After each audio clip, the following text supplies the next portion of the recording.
Tomorrow we could hear some of that thunder. It's mainly going to be toward late in the day.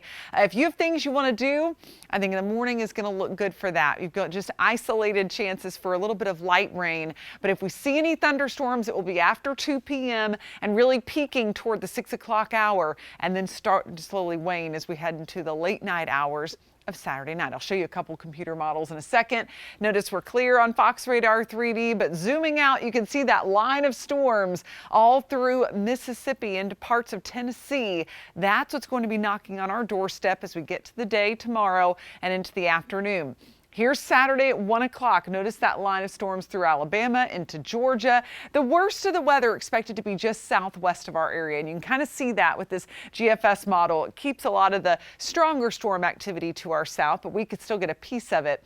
I do think, though, that there's a good chance that we'll at least see a few stronger storms flare up into the late afternoon and evening, especially if we get some sunshine. But there's a chance we could avoid severe weather altogether, just depending on where some of the worst of it sets up. By Sunday, though, luckily we start to clear out. And we'll go closer in just a second on another futurecast model. Right now it's in the 60s and some 50s out there. 57 in Waynesville, 69 in Greenville, 66 for Hartwell and in Gaffney.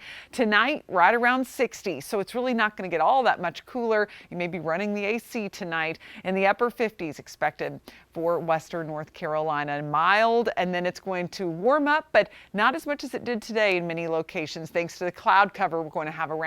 That will be crucial. If we can keep clouds around during the morning into the afternoon, that will keep the atmosphere from becoming too unstable and providing a lot of energy for thunderstorms. But still a good chance of rain into the second half of the day through the mountains too at 70%.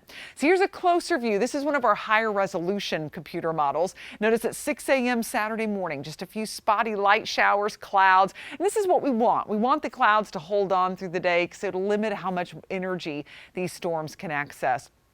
11 a.m. still mostly dry. And then here come the storms as we go toward around 4 or 5 o'clock. Could be a little bit sooner, could be a bit later. Models are varying a little bit on that one. So just keep that in mind. Through the afternoon could happen at just about any moment.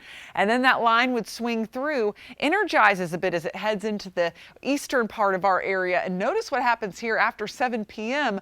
moves off and really flares up as it gets towards Charlotte and beyond. So we'll be watching the line closely for any damaging wind, possibility of any hail, but for right now, our threat for severe weather is on the lower end, but certainly not zero. So we'll be keeping a close eye. As we go into Sunday, luckily conditions will begin to dry out. We'll only have a slight chance of maybe a light shower early in the morning, and then we'll see all of it clear up. And we'll be dealing with some much nicer feeling air as temperatures will be falling into the low 50s at night instead of near 60 degrees like what we'll be dealing with tonight. And mostly sunny skies will dominate early next week. Only small rain chances Wednesday into Thursday. In the mountains, a good chance of storms tomorrow, mainly the second half of your day, and then at least the second half of the weekend. No weather worries. And then we'll go into next week with some beautiful weather. Just chilly start on Monday in the 40s in western North Carolina. Of course, we want you to download the Fox Carolina app. We'll be pushing alerts and forecast updates to that app throughout the day tomorrow, so you'll stay up to date on whether that severe threat is increasing, decreasing, and exactly what we're seeing. Cody.